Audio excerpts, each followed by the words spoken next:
एक खूबसूरत सब्ज चरागाह थी जहां हर तरफ रंग बरंगे फूल खुले हुए थे और सब जानवर खुशी खुशी जिंदगी गुजार रहे थे। वहां एक बकरी अपने बच्चों के साथ घास चग रही थी। बच्चे खेल रहे थे और बकरी उन्हें मोहब्बत से देख रही थी।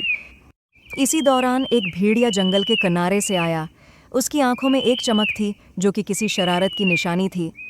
भेड़िया खुशामदी अंदाज में, हेलो प्यारी बकरी, मैं तुम्हें कुछ खास चीजें दिखाना चाहता हूँ। बकरी, क्या तुम मेरे बच्चों को कोई तहफा देना चाहते हो?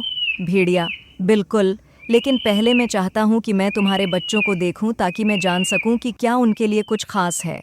बिकरी ने सोचा कि यह भेड़िया सच कह रहा है, लेकिन उसने सोचा कि शायद ये मोहब्बत से आया है और उसने भेड़िया को बच्चों के करीब जाने दिया। जैसे ही भेड़िया बच्चों के करीब पहुंचा, उसकी आंखों में एक चमक और चेहरे पर शरारत की मुस्कुराहट थी। बिकरी ने फौरन महसूस किया कि कुछ गलत है। उसने अपनी बहादुरी दिखाते हुए बच्चों को पुकारा और कहा, फूरा छिप जाओ। बिकरी ने जंगल के दूसरे जानवरों को भी पुकारा। सबने मिलकर भेड़िया के खिलाफ एक आवाज़ उठाई। जानवरों ने अपनी ताकत और हिम्मत के साथ भेड़िया को भगा दिया। भेड़िया ने खुद को शिकस्त खोर्दा पाया और जंगल के गहरे हिस्से में चला गया। बिकरी और उसके बच्चे महफूज रहे।